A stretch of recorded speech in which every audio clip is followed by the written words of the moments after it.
News India 27 नव्या पिढीचं नवं माध्यम।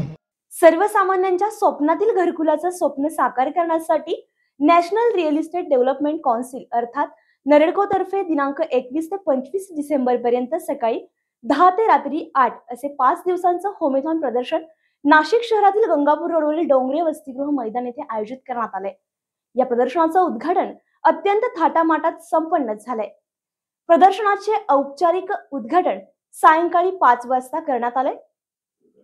मात्र सकाळी 10 वाजेपासूनच हे प्रदर्शन नागरिकांसाठी खुले करण्यात आलं होतं। प्रदर्शनाच्या पहिल्याच दिवशी सुमारे 10,000 नागरिकांनी भेट दिली आहे। विशेष म्हणजे पहिल्याच दिवशी 18 फ्लॅट, 4 शॉप, 8 प्लॉटचे बुकिंग करण्यात आले।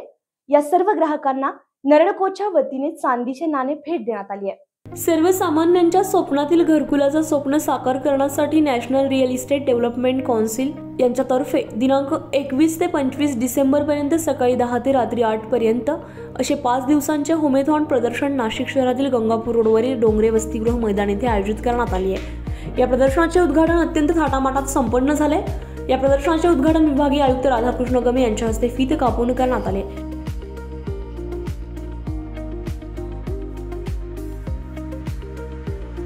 या उद्घाटन समारंभास प्रमुख पाहुणे म्हणून विभागीय आयुक्त शिमला संदीप कदम, नाशिक महानगरपालिका आयुक्त डॉक्टर अशोक करंजकर, NMRDAचे आयुक्त सतीश खडके, पोलीस आयुक्त संदीप कर्णिक, मुद्रांक शुल्क विभागाचे जिल्हाधिकारी कैलास दवंगे, बँक ऑफ महाराष्ट्राचे deputy general manager CB Singh, LIC हाऊसिंगचे अमोल गायके आदी मान्यवर यावेळी उपस्थित होते। या व्यासपीठावर नरेडको नाशिकचे अभय तातेड, नरेडको सचिव सुनील गवांदे, होमेथॉनचे समन्वयक जयेश ठक्कर, होमेथॉनचे सहसमन्वयक शंतनू देशपांडे, भूषण महाजन, प्रदर्शनाचे प्रायोजक आणि दीपक बिल्डर्स अँड डेव्हलपर्सचे संचालक दीपक चंदे, ललित रुंगठा ग्रुप बिल्डर्स अँड डेव्हलपर्सचे ललित रुंगठा आदींसह मान्यवर उपस्थित होते।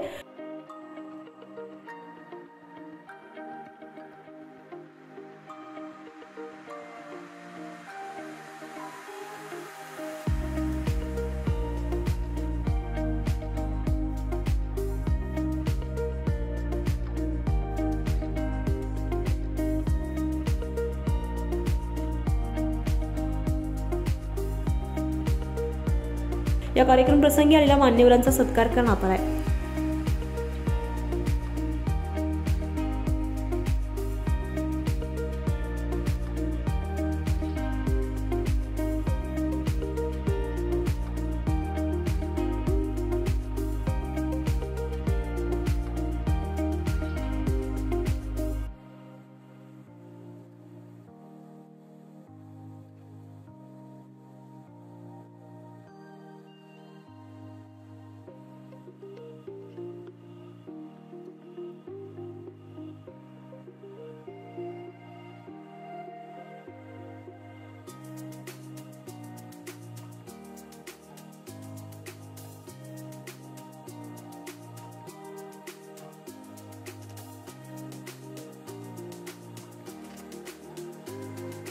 उद्घाटन कार्यक्रमात बोलताना विभागीय आयुक्त राधाकृष्ण गमे म्हणाले की नाशिकचे पर्यावरण अत्यंत उत्कृष्ट आहे। नाशिकचा विकास झपाट्याने होतोय, परंतु केवळ घरे बांधून होणार नाही, तर येथे उद्योग वाढले पाहिजे।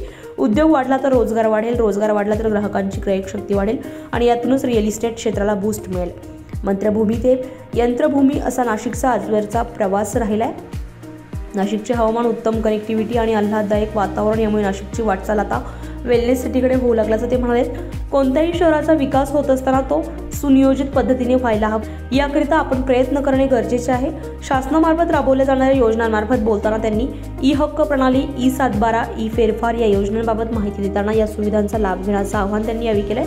आगामी कुंभमेळ्याचे नियोजन आतापासूनच सुरू झालं असून या माध्यमातून शहर विकासाला निश्चितच हातभार लागेल असा विश्वासही त्यांनी यावेळी व्यक्त केलाय। आपण पुण्याचा विचार करतो आणि कंपॅरिझन नाशिकची पुण्याबरोबर करतो, बरोबर, आजूबाजूच्या भागासंबंधी आपण कंपॅरिझन करतो। तर मला कुणावर वैयक्तिक बोलायचं नाही, परंतु हे करत असताना थोडं मला असं वाटतं की आत्मपरीक्षण आपल्याला करावं लागेल की असं का घडतं की आपल्या बरोबरीने पुढे पुढे जातं आणि आपण मागे का राहतो। मला असं वाटतं की पुण्याचा एक्सप्रेसवे झाला तेव्हा नाशिकचा पण होता, नाशिकचं एक्सप्रेसवेचं सर्वेक्षण पुण्याच्या अगोदर झालेलं होतं आणि तो का थांबला, कसा थांबला तुम्हाला मला सगळ्यांना माहिती। आपण पुण्याचे रिअल इस्टेटचे डेव्हलपमेंट म्हणतो, मगर कप्प्याचे नाव आपण म्हणतो. मगर कप्प्यासारख्याच आपण स्मार्ट सिटी मार्फत ग्रीनफील्ड प्रोजेक्ट इथे प्रस्तावित केला होता. 700 एकरपेक्षा मोठ्या क्षेत्रावरती मोठ्या इन्फ्रास्ट्रक्चर वर्ल्ड क्लास आपण नियोजित केलं होतं. त्या प्रोजेक्टचं काय झालं ते पण आपण बघतो. त्यामुळे आपण मला असं वाटतं की इतरांना दोष देण्याचं काही कारण नाही. आपल्यालाच इथल्या स्थानिक जे आपले सर्व डिसिजन मेकर्स आहेत त्यांनी हे ठरवलं पाहिजे की नाशिक आपल्याला कोणत्या दिशेने पुढे जायचं.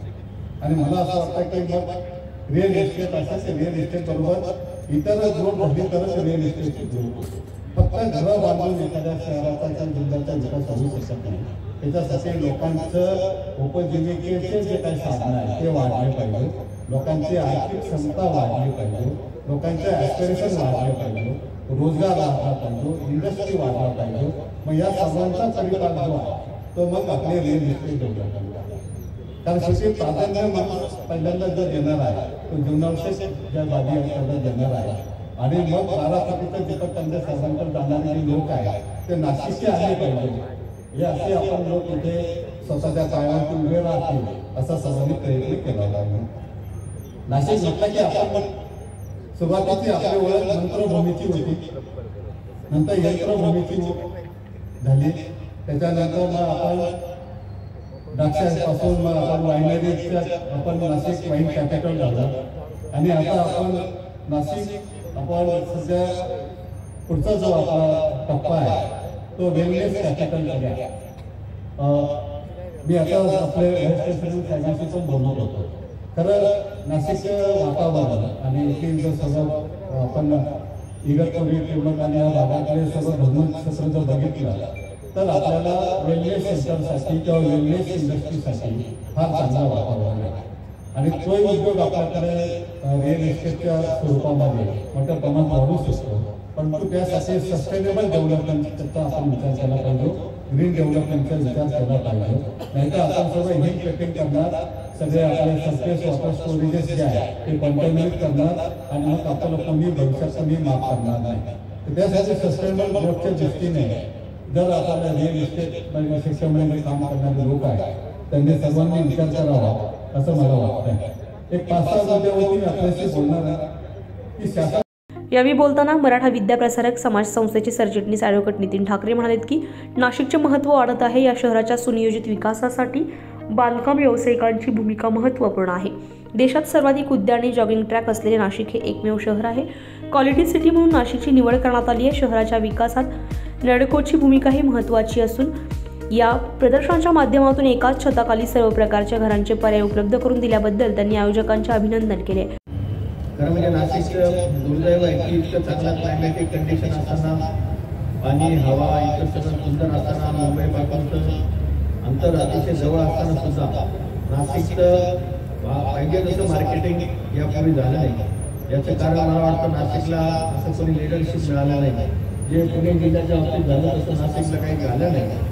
परंतु नाशिकचे स्वतःच्या ताकदीवर आता नाशिक पुढे जात आहे. कोणी लिडर नसताना सुद्धा केवळ नाशिकला एकच प्लस पॉईंट म्हणजे नाशिकला दर 12 वर्षांनी येणारा सिंहस्थ मिळाला. या सिंहस्थच्या माध्यमातून आपल्याकडे मोठ्या प्रकारचे फंडिंग येतं आणि त्या निमित्तानं रिंग रोड असेल किंवा इतर डेव्हलपमेंट खूप छान पद्धतीने होते. आणि आता पुणे आणि मुंबई या ठिकाणी जे काही क्राउडिंग झालेलं आहे आणि तिथं एक्सपान्शनला काही वाव आता उरलेला नाही. त्यामुळं आपसूक लोकांची पावलं ही नाशिककडे आता वळत आहे आणि म्हणून हळूहळू नाशिकचं जे काही ग्रोथ होते ती अतिशय चांगल्या पद्धतीने पॉझिटिव्ह वेने होते. प्रास्ताविकात नरेडकोचे अध्यक्ष अभय तातडे यांनी नरेडको संस्थेविषयी माहिती दिली आहे. तर नरेडकोचे सचिव सुनील गवांदे यांनी नरेडकोच्या कार्याबद्दल माहिती देताना विशेष करून महारेरा संदर्भात बांधकाम व्यावसायिकांना येणाऱ्या अडचणी सोडवण्यासाठी विशेष प्रतिनिधींची तसेच वकिलांची नियुक्ती केल्याचं त्यांनी सांगितलंय. महारेराच्या नियमांबाबत सर्व सभासदांना सातत्याने अवगत केले जाते. आज सुमारे 45,000 रेरा नोंदणी करण्यात आली आहे. यात 4,500 नोंदणी ही नाशिकमधून झाल्याचं त्यांनी सांगितले। त्याचप्रमाणे बांधकाम क्षेत्रात सातत्याने होणारे बदल याबाबत सदस्यांना वेळोवेळी तज्ज्ञांमार्फत मार्गदर्शन केले जात असल्याचं त्यांनी सांगितले। होमेथॉन प्रदर्शनाचे मुख्य समन्वयक जयेश ठक्कर यांनी आपल्या प्रास्ताविकात या आयोजनामागील भूमिका विशद करताना सांगितले, नाशिक शहराचा चौफेर विकास होत असून औद्योगिक विकास, कृषी विकास, दळणवळण यंत्रणा अधिक सक्षम होते। या माध्यमातून रिअल इस्टेट क्षेत्रातील गुंतवणूकही वाढत आहे। नाशिककरांना आपल्या घराचे स्वप्न पूर्ण करण्यासाठी नरेडकोच्या वतीने होमेथॉन प्रदर्शनाचं आयोजन करण्यात आलं असून येथे 15 ते 12 कोटींपर्यंतची घरांची पर्याय उपलब्ध करून देण्यात आले। आमच्या टीमने जवळजवळ 1.5 ते 2 महिने अत्यंत काटेकोरपणे मेहनत करून हे सगळे इथे उभारणीपासून स्टॉल बुकिंगपर्यंत सगळे काम केलेले आहे। नाशिक हे औद्योगिक विकास अनेक वर्षापासून चालू आहे। सातपूर, अंबड, दिंडोरी अनेक ठिकाणी नवीन औद्योगिक क्षेत्राचं निर्माण होतोय। औद्योगिकरण झाला की लोकांना घरांची भासते, म्हणजेच घरांची विक्री सुद्धा वाढते। नाशिकचा क्लायमेट आपल्या सगळ्यांना माहितीच आहे। आपल्याकडे सुंदर क्लायमेट आहे, भरपूर मुबलक पाणी आहे, त्याच्यामुळे लोकांचा ओढ जो आहे तो नाशिककडे होता पण आणि भविष्यात सुद्धा एवढ्या मोठ्या प्रमाणावर राहणार आहे। आपला नाशिक ओझर विमानतळ जो आहे तो इंटरनॅशनल विमानतळ म्हणून घोषणा झालेली आहे। काही महिन्यातच मला वाटतं इथून आंतरराष्ट्रीय विमान सेवा देखील सुरू होणार आहे। आता गोवा, अहमदाबाद, हैदराबाद आणि अनेक शहरांना डायरेक्ट आहे आणि जवळजवळ 25 ठिकाणी हॉपिंग फ्लाईटची सोय सुद्धा आहे। त्याच्यामुळे नाशिक एअरवेवर आहे आणि त्याचा सुद्धा खूप फायदा आपल्याला होतोय। रस्त्याचा म्हटलं तर समृद्धी हायवे झाला आहे, घोटी इगतपुरीपासून कनेक्शन आहे, सिन्नरमधलं कनेक्शन आहे, 10 जिल्ह्यांमधून जो जातोय आपल्याकडे। आमच्याकडे आता गेल्या 6 महिन्यापासून लक्षात आलं आहे तर अकोल्याहून देखील लोक नाशिकला घर घ्यायला लागले, कारण तो वाया समृद्धी फक्त 4-4.5 तास लागतात आहे। तर एक नवीन डेव्हलपमेंटला संधी आहे आपल्या शहराला क्लायमॅटिकल ड्युटीमुळे। ह्या प्रदर्शनामध्ये आपण 15-17 लाखापासून तर मी 5 कोटी म्हणत होतो, पण आत्ताच समजलेली आम्ही जेव्हा दीपक चंदनच्या स्टॉलवर व्हिजिट केली तेव्हा पहिल्यांदाच समजलं तर आपल्याकडे 12 कोटी रुपयाची सुद्धा घरं आहे। हे खूप अभिमानाची गोष्ट आहे। तर नाशिकची स्कायलाईन तर नुसते आपल्या डेव्हलपर बदलत होते 35 आणि 40 मधले करून, पण हे फार नाविन्यपूर्ण आहे का 12 कोटीला घर नाशिककर सुद्धा घेतोय आणि त्यांच्याकडे 2 इन्क्वायरी असेल तर ते म्हणजे पुढच्या 2-4 दिवसात कदाचित इथेच फाईल व्हायची शक्यता आहे। तर दीपक सर तुमचं अभिनंदन ह्या नाविन्यपूर्ण प्रकल्पासाठी। तसेच आमचे ललित रोठा आहे, तसेच या प्रदर्शनात बुकिंग करणाऱ्यांना एक चांदीचे नाणे देखील भेट देणार असल्याचं त्यांनी सांगितलंय। पहिल्याच दिवशी 18 फ्लॅटचे बुकिंग झाले। प्रदर्शनाचे औपचारिक उद्घाटन सायंकाळी 5 वाजता करण्यात आले, मात्र सकाळी 10 वाजेपासूनच हे प्रदर्शन नागरिकांसाठी खुले करण्यात आले होते। प्रदर्शनाच्या पहिल्याच दिवशी सुमारे 10,000 नागरिकांनी भेट दिली आहे। विशेष म्हणजे पहिल्या दिवशी 18 फ्लॅट, 4 शॉप, 8 प्लॉटचे बुकिंग करण्यात आले। या सर्व ग्राहकांना नेरळकोच्या वतीने चांदीचे नाणे भेट देण्यात आले आहे। न्यूज इंडिया मराठीसाठी हेमंत काळमेघसह अश्विनी पुरी, नाशिक।